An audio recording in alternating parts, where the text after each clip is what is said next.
Good morning, everyone, and thank you for joining us for today's MarkMonitor webinar, Domain Management Best Practices, Reducing Costs, Uncovering Value, and Protecting Critical Assets, where we'll be discussing best practices for managing global domain portfolios in today's complex environment.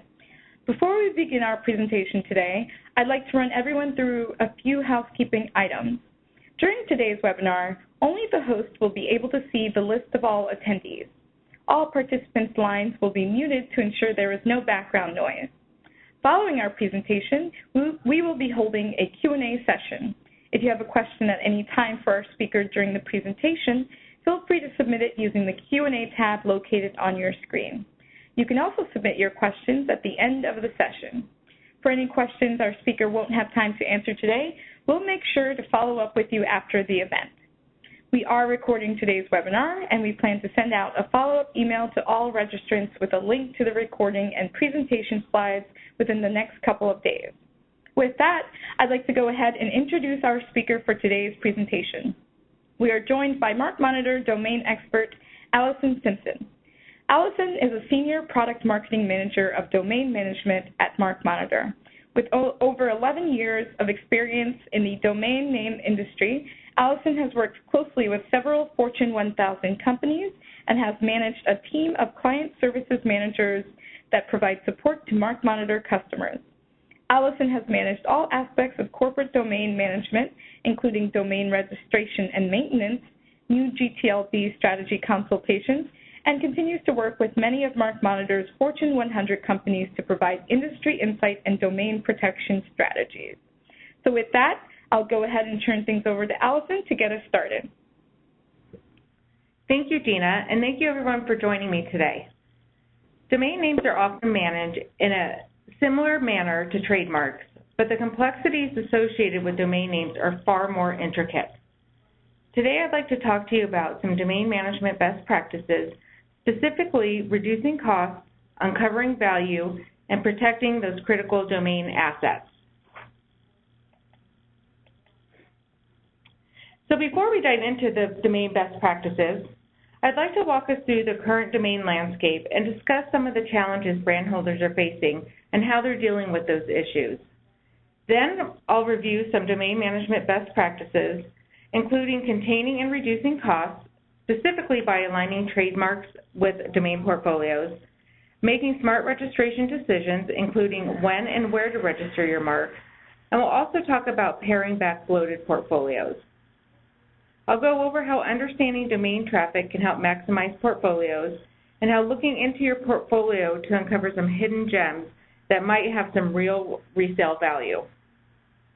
Then we'll look into one of the most important best practices, which is protecting those critical assets.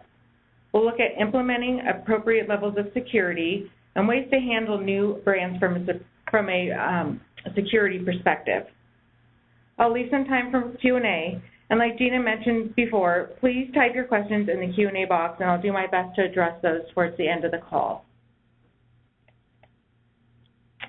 So let's take a look at what's going on in the current landscape. The second half of 2015 closed with a base of 296 million domain names across all top-level domains. This is a representation of those top TLDs. And some of these, they've been on the list for a while. Some of the CCTLDs aren't a surprise. But an interesting one is .tk. Essentially, .tk is a free extension if you're not a brand owner. If you're a brand owner, it's not free for you, but it's not a surprise to see a free TLD extension so high on the list. In terms of where new GTLDs fit into this landscape, new GTLDs account for 2% of total domain registrations. You can see from the chart the top TLDs so far with .xyz, .top, .web address in Chinese, .science, and .club rounding out the top 5.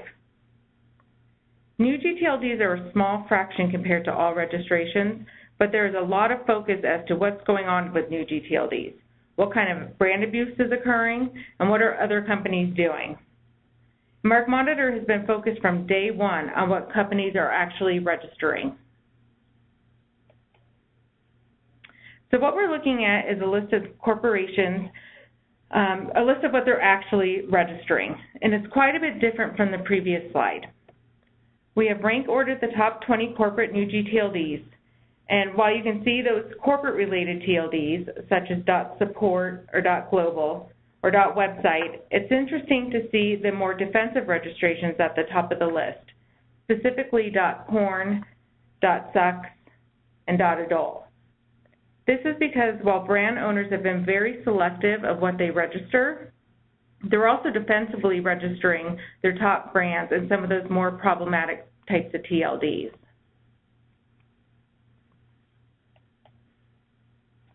We've broken it down even further to see where specific verticals are actually registering.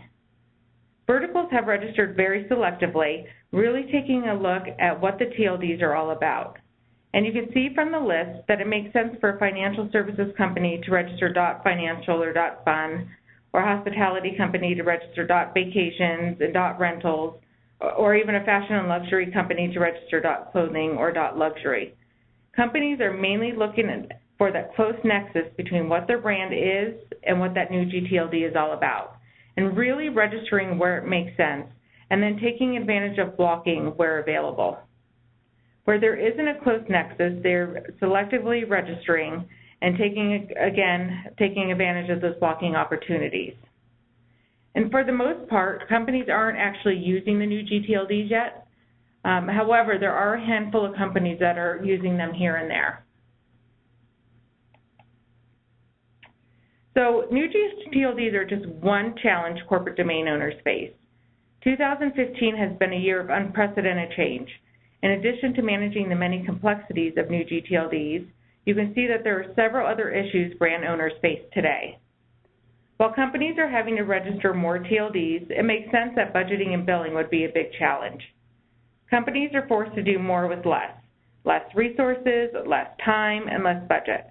Companies are having to pay close attention to ensure proper coverage while staying within budget. We've seen companies, especially this year, make an effort to pare back their portfolios. It's been talked about, especially in anticipation of new GTLDs launching, but now we're really seeing companies make tough decisions about where to let domains go. They're making this decision to set domains to do not renew, and if the domain gets picked up by a third party, they don't necessarily need to take action because they've done their homework and decided it's something that has no impact on their business. And of course, domain security always remains top of mind. While hacker tactics continue to evolve, brand owners must ensure they're doing everything they can to protect their valuable assets. Things like implementing two-factor authentication or applying registry lock to their core domains. So while there are many other challenges facing domain owners, I consider those three to be the top of the list, and what we're going to focus on today is going to address those issues. So I want to talk about some ways to actually contain and reduce costs. Because the landscape is so much larger and all the different challenges that presents, more to register, more to police, more possible remediation, brand owners are wanting to take a close look at how they can really contain costs and reduce the bloat. Over the years, portfolios have gotten larger and larger. And up until a few years ago, companies would register all popular GTLDs, CCTLDs that are unrestricted or have minimal requirements, registering all likely targets of abuse, including common misspellings and typos, but with the current environment, that is no longer an option. So how can you contain costs but still ensure proper coverage? First is you have to take a really close look at your portfolio and understand why those domains were registered in the first place. Were they registered in support of a product, or were they registered in support of a campaign? Then you need to categorize the brands, which essentially means identifying these are my core brands and these are my core domains. These are my key brands and these are my key domains, and so on and so forth. You must also make sure that you're aligning your trademark and your domain registration approach. This will help to ensure you have adequate and appropriate coverage. We'll take a closer look at what that actually means, like what is a core brand and where should you be registering that core brand, and we'll talk about that for core, key, important, and limited brands. We'll look at how implementing and enforcing internal policies can help with cost containment. Things like identifying individuals permitted to register domains and when and what should be registered. It can be tough, but it's a critical step. And then we'll talk about leveraging blocking where available and actively policing and taking action when appropriate. Because, as I said before, you can't register every brand and every variation any longer. And then we'll look at retiring low-value, low-risk domains, which I know is still a really tough decision for companies to make. So let's take a closer look at core brands and talk about how you can register those core brands. So what is a core brand? The way we're classifying a core brand is a trademark registered in more than 30 countries or has more than 5,000 instances of potential abuse in .com. This is your core brand, your house mark. It's not the secondary brands. Now, where should you register a core brand? We recommend exact match registrations, popular variations and misspellings that occur in other types of typo variations, looking across the top 50 TLDs. Also look at what country that trademark is registered in, because if you've gone through the effort of registering the trademark, we recommend looking at registering the corresponding CCTLD. And then also look at limited new GTLD registrations. Now, key brands can be categorized as trademarks registered in 15 to 30 countries or more than 5,000 instances of abuse in .com. And where should you register these brands? Look at exact match and popular typos, very limited variations or misspellings. We don't recommend defensively registering in all the top TLDs, but you should look at the top 25 TLDs and countries where you have the corresponding trademarks, because these are key brands that still need to be protected and prevent abuse. Now, important brands may be specific to a particular country or region in the world, and we recommend paring back what you're doing in terms of registrations with these brands, registering exact match in the top 10 TLDs, and again, in those countries where you have registered the trademark. You do less registration with important brands because they're not core brands and not targets of a lot of abuse and squatting. And then limited brands are those brands that are limited in use, used for limited time, or used for a particular campaign that will be limited in time. We recommend exact match only in the top 5 to 10 TLDs. So while this approach won't work for everyone, it does give you a way to categorize your brands and gives you a starting point for managing your brands. I talked a little bit about registering your brands in those countries where you have registered the trademark. Once you have identified your different categories,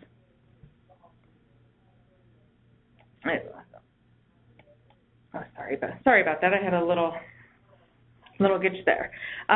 So I talked a little bit about registering your brands in those countries where you have the registered trademarks. But once you have identified those different categories of brands and you have a better idea of what to register, it's a best practice to compare trademark holdings against domain registrations. Because like I mentioned before, if you've taken the time to register the trademark, you should also consider registering that corresponding CCTLD. Using an online tool, which MarkMonitor offers with their domain intelligence, you can easily compare your trademark holding against your domain registrations and quickly identify registration gaps and potential abuse. Using this type of tool gives you a better understanding of the trademark protection and can also help determine the level of brand importance on the internet. I mentioned implementing and enforcing internal domain policies.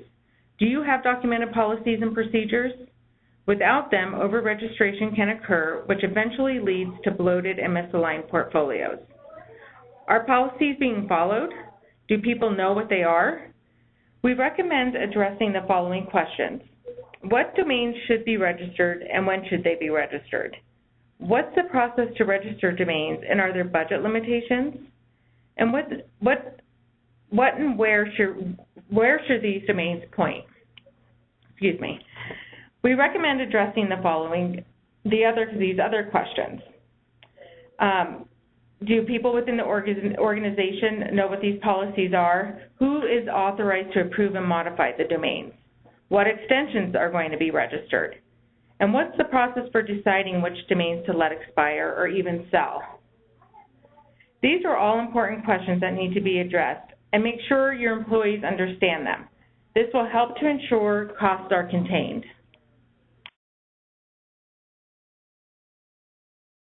Leveraging policing and blocking where available. It's no longer possible to register every brand variation, typo, squat, and misspelling. There are those new GTLD blocking providers like Donuts or Right Side Registry that allow brand owners to block their brands, keeping non-trademark holders from registering their brand. It's really meant to protect you against cyber squatters.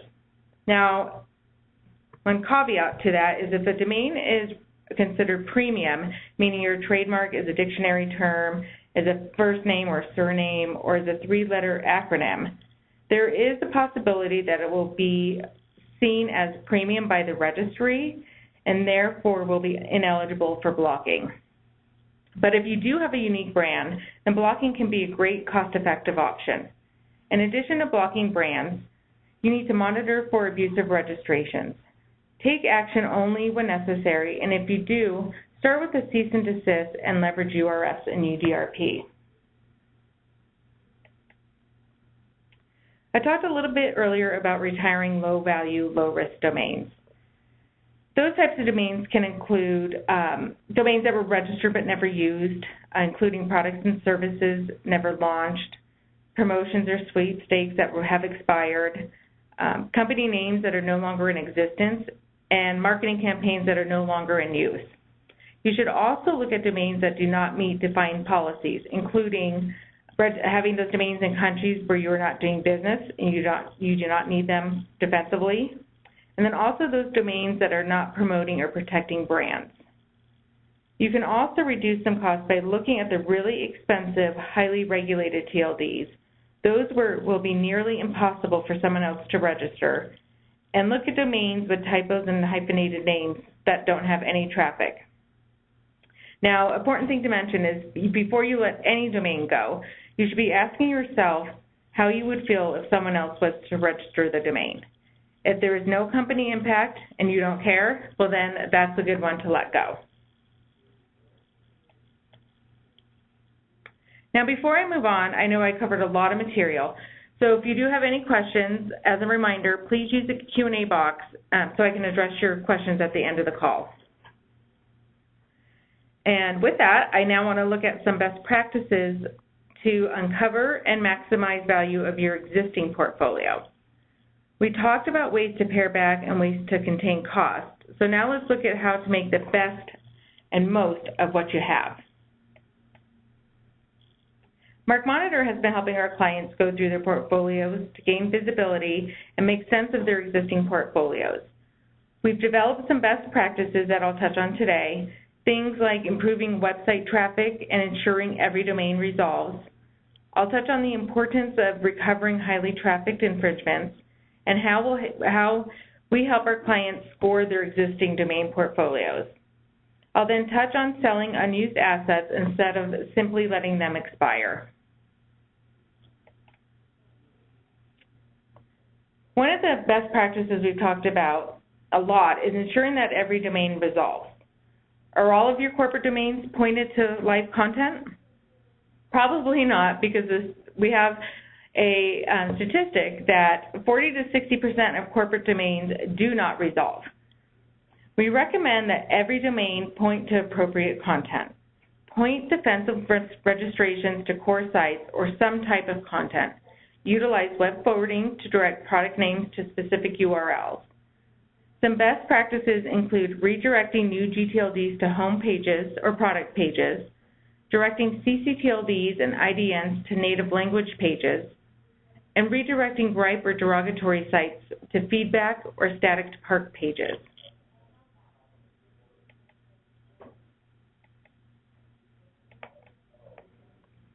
So why is it so important that every domain resolves? Because if you don't point the domain somewhere, someone else will. The ISP or browser the user is using will direct that user somewhere, and that depends on a lot of things. Things like who is your ISP, what browser you're using, and where you're located around the world. The only way to truly control where your visitors go is to point the domain yourself.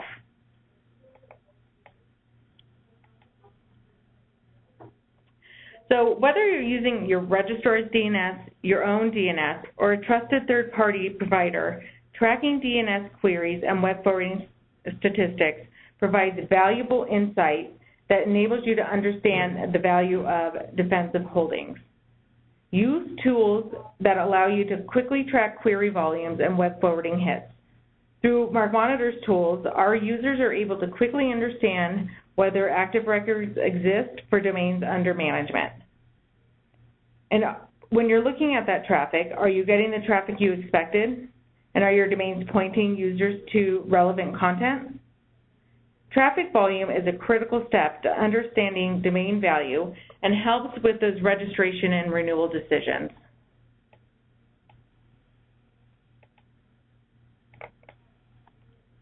We touched on this earlier, and since you can't register every possible variation, you need to identify those high-value targets and take action only if required. Monitor for potential problems. Monitor registrations and who owns dangerous names and their history. How is the domain being used? How much traffic is it getting? Is it stealing your traffic? Use a tool like MarkMonitor to identify those high-value targets and use recovery methods to recover that lost traffic.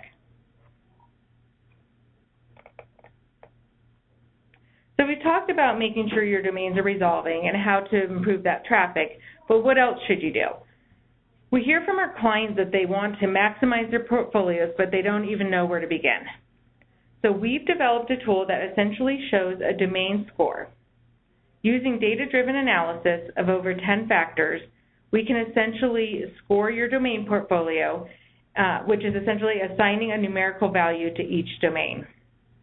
It can be used to identify high-value and low-value domains and uncover possible gems that you didn't even realize you had. This gives you a starting point where you can make educated decisions, where you can let domains go or possibly sell, or even uncover those high-value domains. Now, what if you do have an asset that you don't want anymore, but it has value? Consider selling it on the secondary market. Some considerations are unused generic domain registrations, acronyms and numbers, or one-word premium domains. We work with clients to help sell these assets, which can free up budget to fund future registrations or renewals of existing domains. Look closely at your domains before you simply mark them to do not renew. The point is that there may be old domains in there you don't even know about anymore, and that may be worth something and can help offset budget constraints.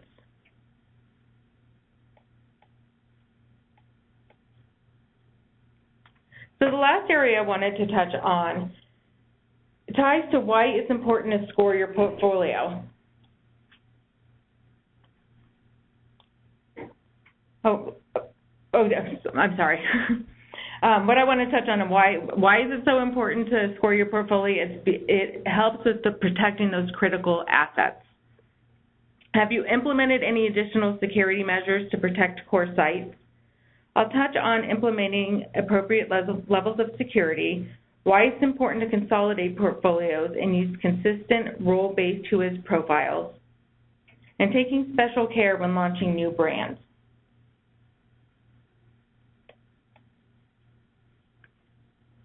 Based on MarkMonitor's 15 years of experience, we have developed security best practices that help protect some of the world's biggest brands. There are preemptive security measures you can put into place to provide peace of mind. Things like locking core domains at the registry level, which essentially makes the domains uneditable at the registry or within your account, or applying two-factor authentication, also known as 2FA, which is an extra layer of security that requires not only a password and a username, but something that only the user can provide, such as a one-time password via physical token. Other best practices include implementing DNS monitoring, which alerts you when unauthorized DNS changes occur at the registry level, never sharing your login credentials, and never revealing your password to another person. And then expect that people are going to change jobs within the organization or even leave the company. And as they rotate out of the domain registration responsibility, make sure you delete inactive users. Consider making the deletion of employees leaving the company a standard part of the exit interview. You need to frequently review the secondary users, and it's necessary to remove any users who may no longer be with the company or who may have changed job roles. Implement forced password changes to make it more difficult for scammers to gain access to valuable login credentials. And then restricting IP access will allow logins from specific IP addresses and can limit logins from locations such as home networks or networks outside of the company. This essentially limits entry points into your system. Set up secure notifications so you'll receive an automated email notification every time a domain name is updated. And ensure that your registrar employs a hardened portal, one that employs constant checks for security and code vulnerabilities. So although many of these practices seem very simplistic, many times they're often overlooked.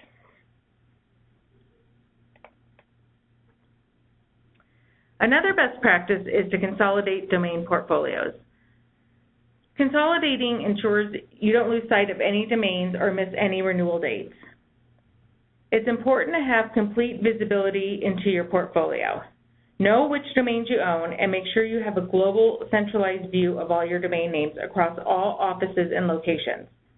I talked earlier about the importance of internal registration policies, but registrations outside of those policies may still occur. So work with marketing, IT, e-commerce, and legal to identify and contact individuals within the organization who may be registering domains. Use tools like MarkMonitor's Domain Intelligence to compare your trademarks against domain name registrations and possibly identify company-owned domains that you didn't even know existed. And then also you can uncover lost registrations by utilizing reverse whois. And then with that reverse whois, you can do searches on the any kind of whois contact, the registrant name, email address, and then it will highlight domains that are owned by that same party. So it's a good way to identify domains, locate them, and then get them consolidated over to one portfolio. So standard whois information should be used whenever possible to allow for uniformity throughout a domain portfolio. Only legitimate information should appear on whois. Avoid using personal email addresses. Instead, opt for a generic role-based email address, such as admin@companyname.com or tech@companyname.com. When local presence information is needed to secure a domain, the same local presence information should be used whenever possible. If registering a domain name that requires the admin to actually live in that country, the person chosen should be a director of the company or an employee that has full signing authority for any changes needed to the domain. And implementing this best practice, it can reduce administrative nightmares that occur when you have employee turnover or changes in staff. The last thing I want to cover is best practices around launching a new brand. When you're launching a new brand, check domain availability globally to identify domains which are still available and those that are already registered to third parties. When checking global availability, lookups should be performed using a trusted whois service. It is critical that the whois service used is secure and that any domain search remain confidential.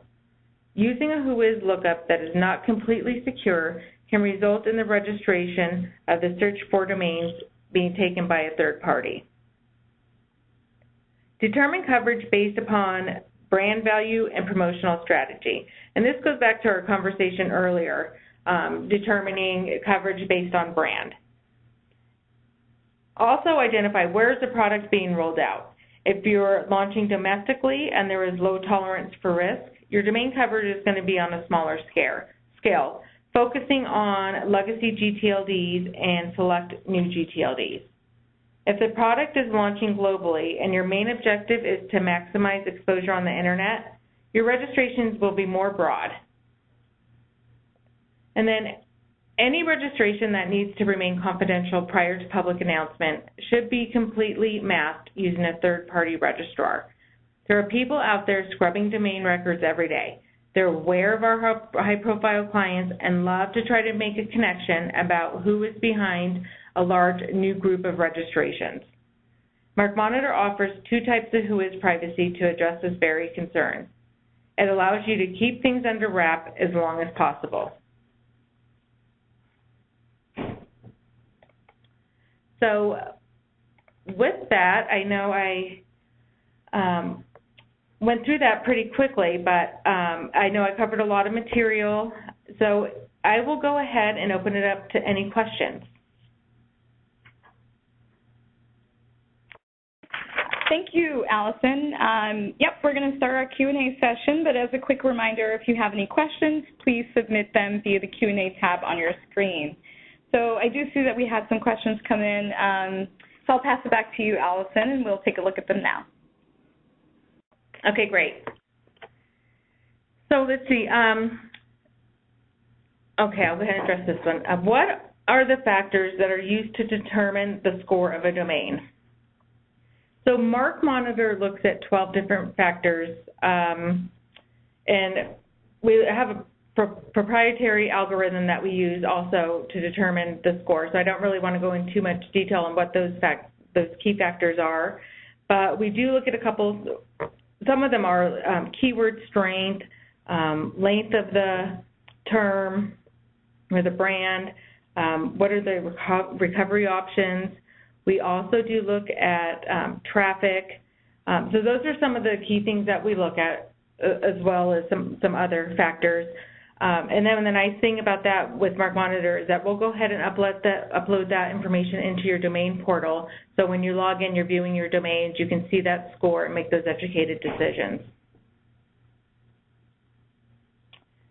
So I have a question here. How would you recommend that an educational institute limit the new TLDs that they register? So, MarkMonitor does recommend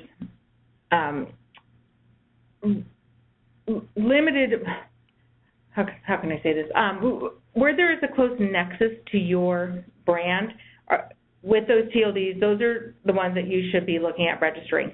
We don't advise that you go out there and register every single new GTLD. It's not possible, it's not cost effective, and it doesn't make sense. So what I would say from the educational standpoint is looking at some of those that are more educational related. I don't think you have to worry too much about some of those gripe sites as much. And then also, MarkMonitor has taken the time to kind of categorize these new GTLDs. You can go get on our website and look, or be a MarkMonitor client and get into our the new GTLD information center. But you can look at the different categories and look at the educational category and make decisions of whether or not you want to go ahead and secure those. But I do think in your case with the Educational Institute, you will have limited new GTLD registrations, and you can get away with that. I do have a question here around reverse whois. What is a reverse whois? And I touched on it a little bit earlier, but it's basically a tool that helps you identify domains taken to a certain domain owner. And you can search on a number of different fields, being the owner's name, an email address, a phone number, and it basically pulls back all the domains that particular field you're looking at is listed on a whois record. So it's a great way to uncover domains that are taken by third party, and then also domains that could be company owned. You can do it with your own internal admin email address and pull back domains, and you can kind of uncover domains that your company owns, but you're just not aware you have. So that's a great question. Let me see. Oh, going back to the scoring of domains, is there a cost to have the scoring done by MarkMonitor?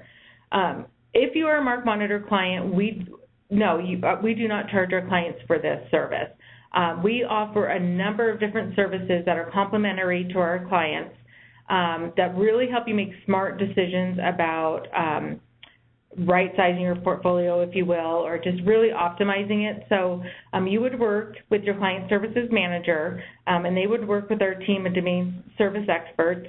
We have a whole team dedicated to this, people who've been in the industry for over 10 years that will go ahead and score your portfolio, and then, as I mentioned earlier, go ahead and update that score within your portfolio for you so that you can view and you can export that information and make some really smart decisions. Okay, I have a question here. Can you tell us about the URS process? And yes, that is something that I can help answer. So the URS process is similar to the UDRP, but it's known to be a little more strict. There's a heavier burden of proof, and it follows basically the three key UDRP points, which are there has to be clear abuse. Oh my gosh, sorry, at the top of my head I can't remember what the other two are.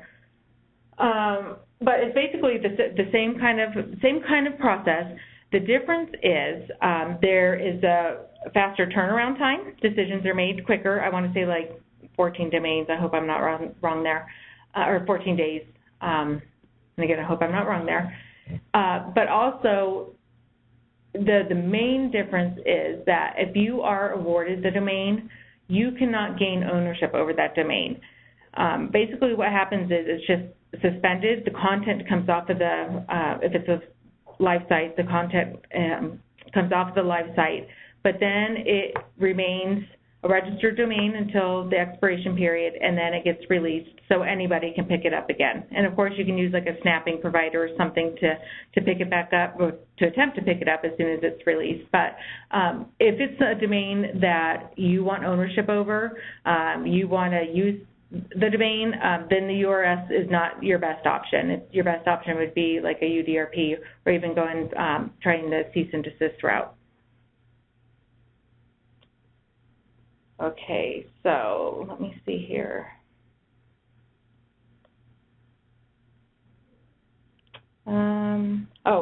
Going back to this, does a company need an attorney to do this? You don't need an attorney, at least I don't think that you need an attorney, but it's recommended that you work with some legal person who specializes in this field. There's quite a bit of legal and administrative work for the initial filing, and then so it's advised that you do. MarkMonitor does offer this service through our partner. We have a preferred legal partner that we've used, and he has over 10 years experience in this field. So really, because of all of the administrative work and the legalties, you're probably advised to do that. And then another question is the cost comparable to UDRP? And actually, that's a great question. I didn't address that earlier. The URS is significantly less expensive than the UDRP. And then also you can include, I think it's up to 14 domains held by the same registrant, which makes it even more cost effective. So although I don't know what the percentage difference is, I know it is a lot less expensive than UDRP. And again, that quick turnaround time. Okay, so let me see. I think that covers all the questions here. I don't see any more coming in. I think those were all really great questions. You know, if you have any questions, go ahead and you can contact us. I think, Gina, I don't see any more in the queue if you do. No, I don't see any more. Thank you, Allison. That was such a great presentation, and we appreciate you sharing your experiences as well as the best practices for the audience today. I'd also like to thank everyone tuning in for their participation. We had some great questions, and they really helped draw out more information for those listening in. Now, as a reminder, we'll be sending out a follow-up email with a link to the webinar's presentation slides and a recording within the next couple of days. So you can be on the lookout for that email. That concludes our webinar for today. Thanks again for tuning in, and have a great day.